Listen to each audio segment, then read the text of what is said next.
When any medium or genre rises up, you're going to see a clash between the new and the old. And because we live in a civil society, we can't just settle things with our fists anymore.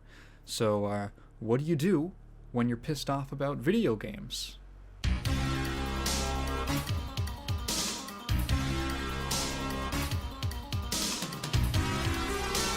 At the dawn of the gaming industry, there was the Magnavox Odyssey.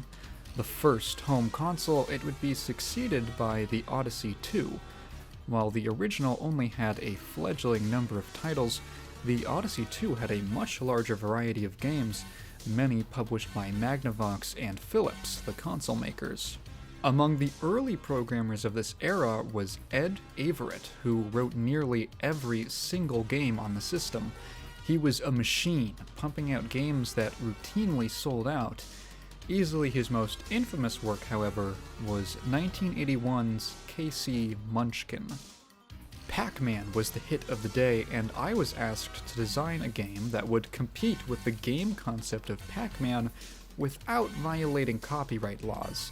But there were no copyright laws at the time concerning video games. A three-way design effort was begun by marketing, who wanted to come as close to Pac-Man as legally possible, the Magnavox legal department, who wanted something they could easily defend in court, and me, who wanted to design a game that would eat Pac-Man's lunch from an interactive play point of view. Everyone was pleased with the results. Now, there were no gaming publications at this time, so you can't find any opinions on K.C. Munchkin from when it was released, but it's remembered quite fondly by the people who have played it. It makes enough alterations to the Pac-Man formula to offer what I think, at least, is a unique experience. Atari would not share that sentiment. The name K.C. Munchkin was a tongue-in-cheek reference to Philips' then-president Kenneth C. Mencken. This homage was apparently a factor in convincing management to greenlight the game. In Averitt's own words, that decision came back to haunt us later. I don't think Mr. Mencken was pleased when he learned that Atari, who had the exclusive rights to distribute Pac-Man in the US, was suing Philips for copyright infringement. What followed was a landmark case in determining what legally made a game intellectual property. The court ruled that K.C. Munchkin was, in fact, not infringing on Pac-Man. Despite the similarities in gameplay, all of the code and assets were original. So we're in the clear, right? That's what Philips thought, until Atari moved for an appeal. Contrary to Philips' assumption, the appellate court reversed the decision made by the district court. They went by a completely different metric to judge infringement. They looked at the games side by side and said, yeah, that's a ripoff. More specifically, the court considered examples of other maze games like Rally X and Take the Money and Run, which, in their minds, illustrated different ways in which a basic maze chase game can be expressed. K.C. Munchkin held, for the average viewer, the same aesthetic appeal. When Magnavox won the lower court decision, that was the crossing of the Rubicon for Philips. The big marketing and manufacturing guns of NV Philips were about to be trained on Atari and the whole video game business. The rest, as they say, is history. The big guns never fired. The president of Magnavox was not too thrilled to have his name on the landmark ruling, and Philips wanted to know what in the world was happening. The follow-up, Casey's Crazy Chase, featured a radically different design in which the player was chased around by a monster called the Dratapillar, a thinly veiled dig at Atari's Centipede. Casey's Crazy Chase did a good job of capturing the moment at Magnavox. There was something about the adversary biting the behind of little Casey that appealed to everyone at that moment. I had another result planned when the bad guys bit Casey, but that's one time I did not get my way in the design or in the real world. The market would crash soon after, leaving little of this story besides the court precedent. This is why the developer of Flappy Bird was never sued by Nintendo, despite the obvious similarities between its graphics and those in some Super Mario Bros. Games. A consumer would never mistake Flappy Bird for Mario, because its market appeal is distinct. Games in the same genre can have similar systems and mechanics, but their aesthetics are considered when deciding whether they actually infringe copyright. So, despite Rosencruz Stilette being a blatant rip on Mega Man 2, Capcom can't sue the creators since you aren't fighting Metal Man, you're fighting Lust 2 Bear. So they're safe from copyright infringement, but the devs might be going to jail for something else. An interesting side note in the history of video game lawsuits is the story of Mortal Kombat and Daniel Pesina. Mortal Kombat was the game to popularize using digitized actors instead of sprites. This art style came about from the project originally being an adaptation of a Jean-Claude Van Damme movie, Universal Soldier, where they would get Van Damme to come in and literally star in the game, a la... Well, I like to get things done, so no. Is there a better example? Let's move on. When the deal fell through, development continued, and the concept for Van Damme's character became Johnny Cage, a parody of Hollywood action stars. Cage was played by Daniel Pesina, who also played Sub-Zero, Scorpion, Reptile Smoke, and Noob Saibot. After Mortal Kombat's smash success in the arcades, Midway had it ported to home consoles. This was a bit of an unprecedented situation, as a real actor hadn't been represented in a game on this scale before. Pesina dropped a lawsuit on Midway, Williams Electronics, Acclaim, Nintendo, and Sega, alleging that he had never been paid royalties beyond the hours he worked during the actual filming. Some of the actors started asking, "Hey, you guys promised you'd take care of us. We signed an agreement which was literally one paragraph." John Tobias was just like, "Don't worry, these guys are not assholes. Don't worry about it, they're gonna take care of you." And I was like, oh, okay. A year later, he would be joined by Philip Ahn, Elizabeth Malecki, and Catalin Zamiar, who altogether played Shang Tsung, Sonya Blade, Katana Melina, and Jade. The case would be thrown out when the court decided that their participation in the filming was consensual, and because they didn't do their own choreography, they had no right to authorship over the assets. Mortal Kombat would be involved in a lot of controversies surrounding its violence, but there was only one lawsuit over it. Be warned that this story is pretty grisly.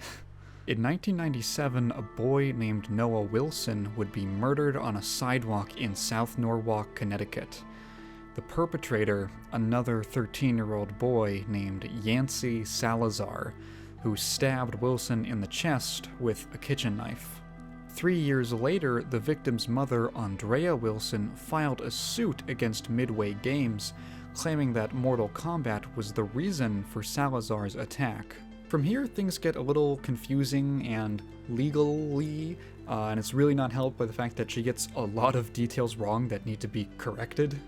She claimed that the boys were avid fans of Mortal Kombat, and although she never let her own son own it, Salazar was obsessed, and the two would spend time at an arcade machine at a local Dairy Queen. It seems she also accused the owners of that Dairy Queen for being complicit in the murder, although they supposedly never even owned a Mortal Kombat machine. According to Wilson, Salazar was so addicted to the game that he actually believed he was the character Cyrax, and that the murder was an attempt to recreate one of the character's fatalities, seen here.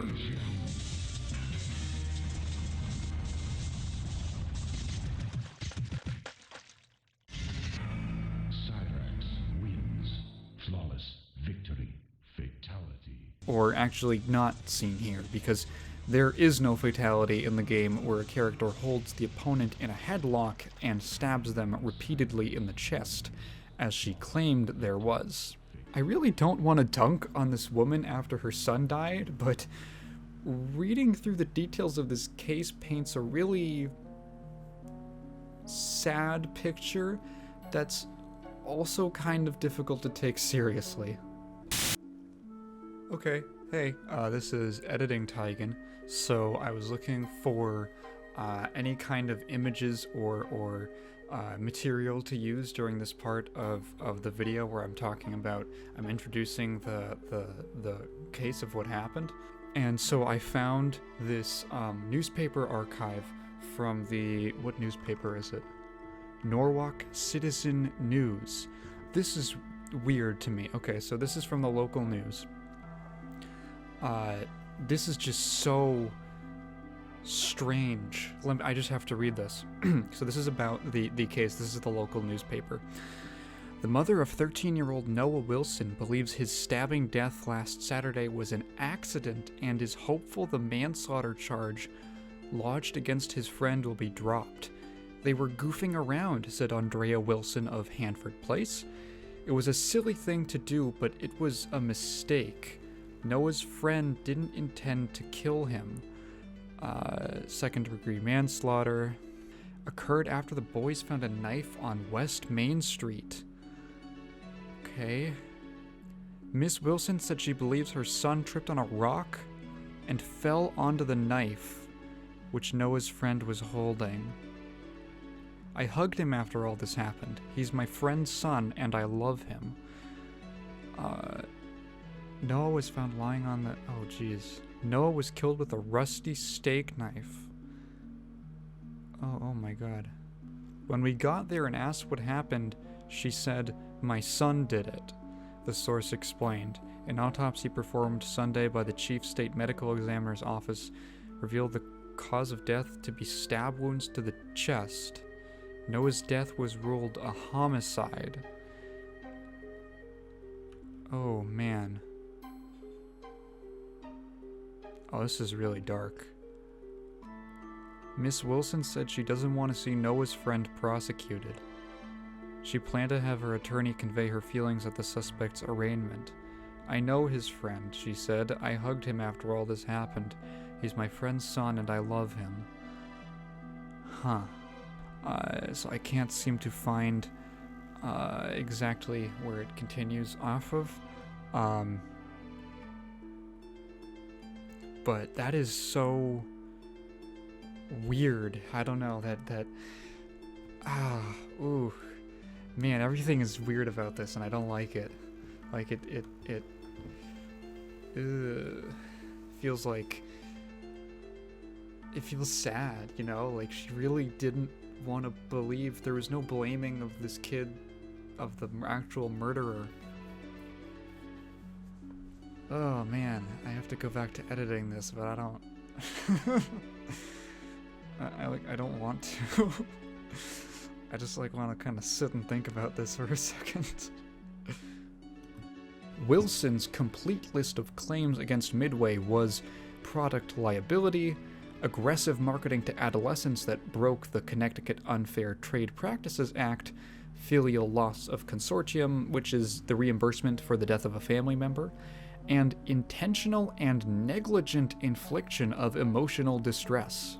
Where all this starts to fall apart is the fact that none of these claims held up to scrutiny and, in fact, in some cases, shot each other in the foot. To start, product liability. The court document quotes her accusation that Mortal Kombat was designed with the use of extremely sophisticated futuristic technology that was intended to cause the user to believe and physically feel that he is actually participating in the violent battles. Furthermore, that they did not properly warn about the level of violence and its mentally addictive nature. Midway countered with a classic free speech defense. Mortal Kombat was free speech, and thus the ideas contained within were not subject to the same liability as, for instance, snack food that needs a label to tell you it was prepared in a factory where nuts were present. Wilson may have been able to argue her case that Mortal Kombat was subject to product liability if it hadn't been for her excessive description of the game in her filing. In her own words, the game had 7 fictional characters with unique fighting styles who progressed through various levels using increasing levels of violence, which she believed promoted violence as a problem-solving strategy. It's never stated in the document whether or not it impacted the court's decision, but she's already gotten several details wrong about the game. For one, she seems to be mixing up Mortal Kombat 1 and 3. The original has 7 characters, but 3 has 15, and that's the game where Cyrax was introduced. Also, there aren't levels in Mortal Kombat, just various fights in the arcade mode, and the player is never required to use more or less violence as it progresses. Ignoring that, the court found that the fact she was even able to describe the game in enough detail to say it had a message meant that it fell under free speech laws. Mortal Kombat was expression, and thus the violence depicted was just ideas, and could not be considered a product in the way product liability covers. Interestingly, the precedent for this came from an earlier case involving an attempt to ban pornography out of fear for its harmful effects on society. To quote from the document, "This simply demonstrates the power of pornography as speech. All of these unhappy effects depend on mental intermediation. Pornography affects how people see their world, their fellows, and social relations. If pornography is what pornography does, so is other speech." In the same way, Wilson complains of the addictive power of portrayals of violence on the adolescent mind. What she challenges as having warped Yancey's mind is not a pinball machine, board game, or sport. Rather, it is a gratuitously violent cross between a comic book and a Saturday morning cartoon, with the player having some control over the sequence of events and choice of weapon-wielding characters. Once it was decided that the game was speech, her claims of intentional and negligent infliction of emotional distress were also invalid. At worst, the court decided Midway was guilty of nothing more than advocacy of illegal action at some indefinite future time, which is not sufficient. With 2 claims down, she still had the accusations of breaking advertising laws and her Filio consortium. The Connecticut Unfair Trade Practices Act, or CUTPA, is the state's main regulation on advertising. It's a pretty standard list of rules for marketing companies to follow, especially when children are in their audience. Wilson alleged that Midway had used deceptive marketing practices to lure in customers, including her son and Salazar. Because the statute of limitations had run out by the time she filed the suit, she had to prove that Midway actively concealed the game's nature in its advertising. Unsurprisingly, she defeated her own argument here as well. Her evidence was the intense saturation of Mortal Kombat merchandise that flooded the market after its release. The document describes this as logically inconsistent. The game's violence and even its realistic graphics were front and center from day one. Finally, her claim to filial loss of consortium. You might be surprised to learn this, but you're actually not allowed to demand reimbursement for the death of a loved one in Connecticut, or at least not the time of the case. Apparently, the state's court had set a precedent way back that a monetary value could not be placed on a human life, and therefore you can't sue for damages like you could a car. This has to be the saddest part of the case. She couldn't even sue over this in the first place. I want to restate that the point of this is not to bag on this woman who went through a really horrible traumatic experience.